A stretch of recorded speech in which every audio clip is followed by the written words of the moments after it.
हेमा मालिनी पर सांसद निधि वापस करने का आरोप। विकास कार्यों के लिए मिली संसद निधि नहीं हुई खर्च। बसपा प्रत्याशी कमलकांत उपमन्यु ने सांसद पर लगाए कई आरोप। 1999 में भी बसपा के प्रत्याशी रहे थे पंडित कमलकांत उपमन्यु। 1 अप्रैल को पंडित कमलकांत उपमन्यु करेंगे पर्चा दाखिल। देश में लोकतंत्र का महापर्व चल रहा है। इस महापर्व में सभी पार्टियां अपने अपने दावे और वादे कर रही है, लेकिन कुछ ऐसे वर्तमान सांसद हैं कि उन्हें जनता की समस्याओं से कोई लेना देना ही नहीं रहा है। मथुरा से 2 बार सांसद रही हेमा मालिनी पर भी इसी तरह के आरोप लगाए जा रहे हैं। हेमा मालिनी पर आरोप है कि उन्होंने अपने पिछले 2 कार्यकाल के सांसद निधि का पैसा 10 करोड़ रुपए खर्च ही नहीं किए और वो पैसा विकास कार्यों पर खर्च किए बगैर ही वापस चला गया। इसी मामले को लेकर मथुरा से बसपा प्रत्याशी कमलकांत उपमन्यु ने मथुरा सांसद हेमा मालिनी पर जमकर निशाना साधा है। उन्होंने कहा कि सांसद हेमा मालिनी ने मथुरा ब्रज क्षेत्र के विकास कार्यों के लिए मिला सांसद निधि का 10 करोड़ रुपए वापस कर दिए हैं। कि हेमा जी के कार्यकाल में 14 से 19 तक के बीच में जो 5 करोड़ सांसद निधि प्रत्येक सांसद को मिलती है, हेमा जी को भी मिली, लेकिन वो उपयोग में नहीं लाई गई। 10 करोड़ रुपया हमारा सरकार के पास वापस पहुंच गया, ये एमपी फंड जो है।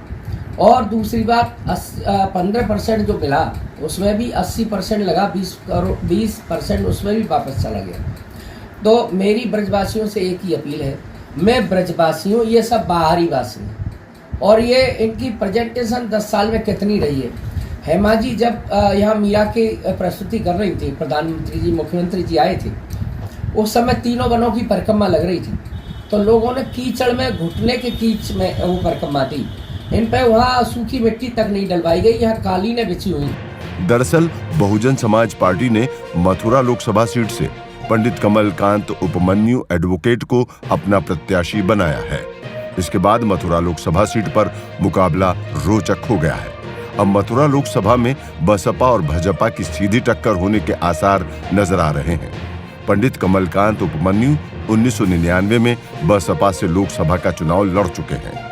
उपमन्यु छावनी परिषद मथुरा के पूर्व पार्षद, पूर्व वाइस चेयरमैन और सिविल एरिया और फाइनेंस कमेटी के अध्यक्ष रह चुके हैं। अधिवक्ता भी हैं। बता दें कि पिछले नगर निगम के चुनाव में भाजपा और बसपा की लहर में भी सीधी टक्कर हुई थी। जिले की 5 विधानसभा सीटों में से 4 पर बसपा के प्रत्याशी विजयी होकर एमएलए रह चुके हैं। अनेक बार जिला पंचायत अध्यक्ष पद पर बसपा उम्मीदवार अध्यक्ष निर्वाचित हो चुके हैं। भाजपा की तरह हर बूथ पर बसपा का ही कैडर वोट है, इसलिए मथुरा जिले की सीट पर बसपा के उम्मीदवार को कम नहीं आंका जा सकता। आइए जानते हैं बसपा प्रत्याशी कमलकांत उपमन्यु ने और क्या कुछ कहा है। कार्यकर्ता सम्मेलन किया, दोबारा से वो 4 दिन के लिए चली गई। योगी जी आए थे माननीय, कल प्रबुद्ध सम्मेलन में रही, आज फिर यहाँ से जा चुकी। जिनकी प्रेजेंटेशन 10 साल में 10% न हो और उत्तर प्रदेश के सांसद जितने भी हैं या देश के सांसद जितने भी हैं, आपने देखा होगा उनसे बहुत कम परसेंटेज इन्होंने सवाल पूछे, बहुत कम परसेंट उनकी क्षेत्र में रही और संसद में भी रही। तो मैं आपको विश्वास दिलाता हूँ, आपकी प्रत्येक समस्या को लेकर के आपसे कदम से कदम मिला करके आपके साथ रहूँगा। और आप एडवोकेट भी हैं, पत्रकार भी हैं, जनता के बीच 24 घंटे रहने वाले व्यक्ति हैं। जनता का पूरा भरोसा आपके ऊपर है। जिस तरीके से जिस दिन आपका नाम घोषित हुआ उसके बाद ही जनता आपको चाह रही है, लेकिन वो बाहर के लोग मानते हैं सांसद निधि कई बार चीज़ें हुई हैं, लेकिन सांसद जनता के बीच में नहीं पहुंची है, उसको लेकर विरोध भी दिखा जा रहा है। लेकिन आप दलित के लिए किन मुद्दों के लेके और गरीब और किसान को लेकर किन मुद्दों पर लेकर आप चर्चा करेंगे, चुनाव वोट मांगेंगे? मैं एक सामान्य वर्ग का परिवार से आया हूँ। मैं मेरा मथुरा जिले में आराखेड़ा और राया क्षेत्र से आगमन हुआ है यहाँ मथुरा। जैसे ही मैं पत्रकारिता के क्षेत्र में यहाँ आया, आपने सही कहा, मैं पत्रकारिता की लाइन में हूँ। तो यहाँ पर आकर के यहाँ के लोगों ने मेरा कुछ कार्य तो देखा होगा जनता के प्रति। तो पहली बार में मुझे 98 में मैं पार्षद बना, वाइस चेयरमैन छावनी परिषद कैंटोनमेंट बोर्ड बना, सिविल एरिया फाइनेंस कमेटी का चेयरमैन निवृत्त बना।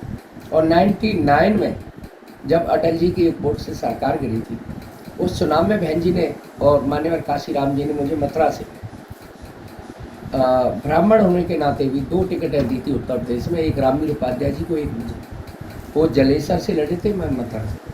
कुछ ही हज़ार वोटों से मैं रह गया था। तो 25 साल के बाद पुनः मैं आया हूँ मैदान में। आम गरीब का दर्द समझता हूँ, उस परिवार को उनके यहाँ लॉकडाउन देखा होगा आपने, कितनी आपदा जैसी स्थिति थी, उसमें हेमा जी के दर्शन नहीं हुए होंगे ब्रजवासियों, यहाँ आ रही भी नहीं हो। इतनी मदद हो सकती थी लोगों की मीडिया वालों की थी, सैनिटाइज कराया। तो आपके बीच कदम से कदम मिला के हर आपदा में साथ रहूँ, हर समस्या में साथ रहूँ और हमेशा रहूँगा। मैं आपसे निवेदन करता हूँ, उनको 10 बार से देखा है, एक बार अपने परिवार के, अपने ब्रजवासी पे कृपा बनाए, यही उम्मीद के साथ मैं उतरा हूँ।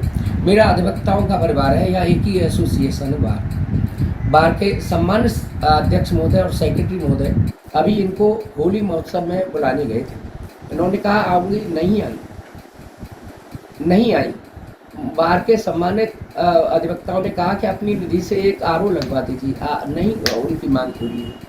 लेकिन मैं भरोसा दिलाता हूँ, आपके परिवार का अपना बच्चा जब आपके आशीर्वाद से आपका प्रतिनिधि बनेगा तो मैं हर समस्या और हर कदम में, हर सांसद निधि, हर ब्लॉक में बैठ करके जहाँ बड़ी समस्या है वहाँ लगेगी। मैं भरोसा दिलाता हूँ, उसका एक पैसा वापस नहीं होने दूंगा और अपने प्रयासों से अतिरिक्त धनराशि जुटाने का प्रयत्न करूँगा। हेमा जी ने अपने उद्बोधन में कहा था अभी ताज त्रिपेटियम की वजह से यहाँ 100 मीटर की परिधि में कोई उद्योग में नहीं लगा सकती। हेमा जी को मैं, वो हमारी बड़ी बहन है, उनको बता सकता हूँ कि 100 मीटर की ताज से लेकर के कोसी 106 प्लांट लगा जो बड़ी फैक्ट्री ला सकती हैं, जिससे इन पे केवल और केवल एक राशन है और एक भाषण है, लेकिन हाथ में देने के लिए कोई रोजगार नहीं है। युवाओं के लिए कुछ स्कीम नहीं है, कोई धंधे रोजगार नहीं है, कोई उद्योग फैक्ट्री नहीं है और हम भोले वाले ब्रजवासी हैं।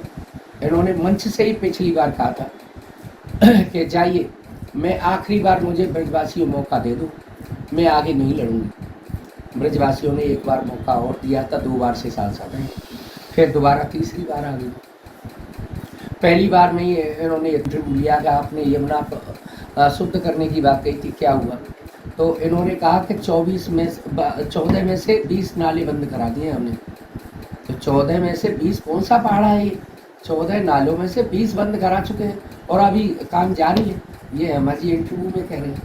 अगर यमुना शुद्ध हो गई है उनकी नज़र में तो हेमा जी, मेरी आपकी सीधी सीधी फाइट है और 2 ही अभी प्रत्याशी हैं। आइए, मैं आपको निमंत्रण करता हूँ, विश्राम घाट चलते हैं। यमुना शुद्ध हो गई है तो आप आरओ का पानी क्यों कैंट में नजर आती है टीवी में, आप आइए, यमुना जल का प्रचार कीजिए। 1 लोटा।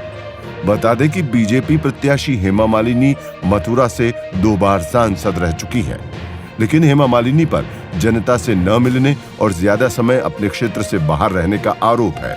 उनके तीसरी बार प्रत्याशी बनने पर ब्रजवासियों को निराशा हाथ लगी है। बहरहाल देखना ये होगा कि इस बार मथुरा लोकसभा सीट पर ऊंट किस करवट बैठता है।